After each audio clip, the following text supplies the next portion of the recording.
Hello everyone, how's it going?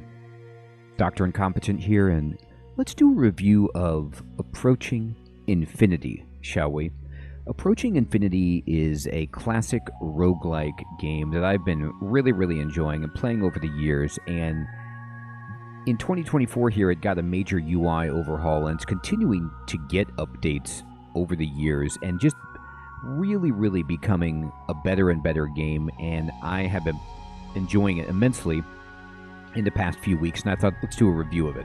So imagine if you took 1990s era space films and Star Trek specifically and made it into a roguelike, and you're kind of getting into the realm of Approaching Infinity for me. So it is a classic roguelike, but instead of being fantasy, it is space-based. It's a sci-fi. So the description on Steam says you're a rogue starship captain searching humanity's fallen empire. Build an elite team of officers. Equip them with the best gear you can find. Buy or build. Explore an infinite procedural galaxy. Level up forever. Side with one of 17 alien factions, or don't. What kind of life will you choose? So this tells you some of what this game is about, but what I really like is you get to pick a ship and go with a captain and kind of have a play style. Do you want to be more combat oriented, a trader, a pirate? Do you want to be a science-based exploration kind of vessel? And you then purchase equipment and you get to upgrade your ship and your crew, because you go down to the surface of planets, or maybe you explore shipwrecks or space stations with an away team, and you get to do combat in a traditional turn-based roguelike style. You could play this game permadeath, or you can play this game like an RPG where you have a save file. Either way, I always play permadeath, but you know, the choice is up to you. It has different victory conditions that you get into, as it says, like the alien factions have their own goals that may be aligned with what you're trying to do, or you could just see how far and rich and powerful you can become. So, in a review like this, the first thing I always want to talk about is the fun factor. Is Approaching Infinity a fun game? And this is where Approaching Infinity is really, setting the mark for a classic roguelike, because it has enough newness, given the fact that it's in space and the diversity of different things that you can do, that it's very fun. And it can be brutal. You can, go from doing well to being dead nearly instantly, but that's a lot of classic roguelikes are like that until you understand what's going on. The progression system is a ton of fun.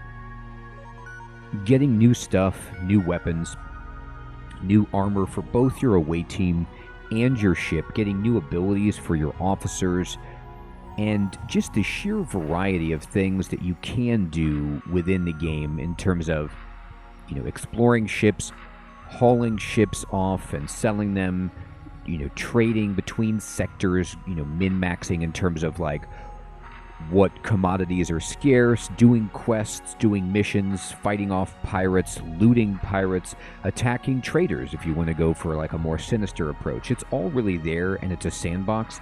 So it feels a bit like Tales of Majile in space, sort of, in the sense that it has quests and sandbox, but at the same time that doesn't really completely capture it. So yes, Approaching Infinity is a ton of fun. Now, what about the controls? How does this game control?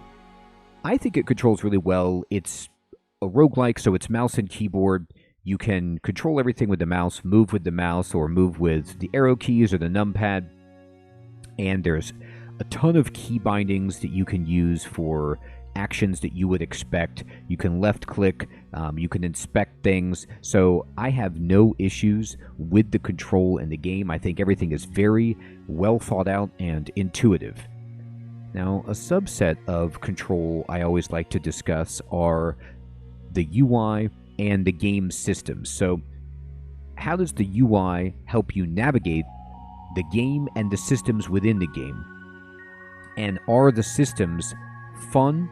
And do they work together? And, do they make sense and provide things and choices for the player to make and do that are worthwhile. So let's first talk about the UI. The UI has been overhauled, and it's different than many of the screenshots you might find, or even the footage you might find online about the game. And it continues to improve. It's very transparent. Most of the things that you want to know, you can get a tooltip for to find better explanation of. There is, nested windows within ribbons and panels in the UI itself to find lore about enemies that you've grokked, about artifacts, about quests. So I think that the UI is good and continues to get better. And the systems in Approaching Infinity are another aspect of the game that I think it does so well, because the combat feels just right. It is very classic roguelike, except you get these kind of like reaction shots with your away team that build in some kiting for you that make combat a bit different, because you can like move back and kite enemies. You can switch weapons instantly to have AoE or distance weapons versus your blasters. You have a melee attack. You have all sorts of different abilities. I think the leveling works really well with your crew members. You get nice decisions to make about what passive abilities or active abilities you want to kind of give them. I think equipping them with different active abilities is fun. I like upgrading your ship. I like doing the quests, exploring, making money, getting 100% on a planet. There's just so many fun things to do in the game, and because the developer has worked so hard over the years to respond and has a good feel for this, the quality of life is tremendous. It has like the old school sensibility of a roguelike, but with modern quality of life features, things that are very friendly, and it continues to grow and evolve. The crafting system, for example, right now, as of the time of this review, is actually offline in the game because it's getting overhauled to, I believe, kind of be incorporated by the new UI, and there might be some other balancing issues, but this just gives you a sense of how the game continues to iterate and improve. Now, next, let's talk about the story in the game. Does the game have a good story, and does it even matter? So Approaching Infinity does have a story. It does have lore that you pick up. It has different alien races and species and things that you will meet, but it's pretty light on the overall story. There is some lore, but even the lore that you find, it's not dense and pages like, Caves of Cud. It's more on the dungeon crawl stone soup element, where there is a story, there is some cool lore, but it's more like make your own story and interact with these different factions, and you find out some stuff as you go, but it's not a lot of reading.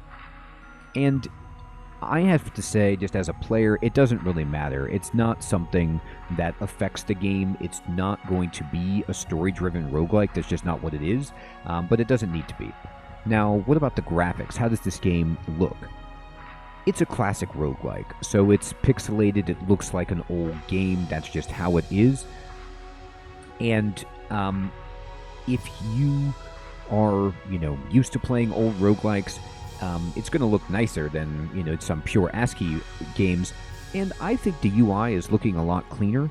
I like the bright colors, the large sprites in the game, the large tiles in the game, and I think it looks fine. It's not the best looking roguelike out there by a long shot, but you don't really go into games like this for graphics anyway, so everything makes sense. It looks cool and cartoony, and I think also that the artwork has been iterated and the tile sets have been slowly changed over time, so I think it looks fine. What about the audio? Honestly, I'm actually surprised by the audio. I think, a lot of roguelikes don't even have very much audio or music, or it's ambient.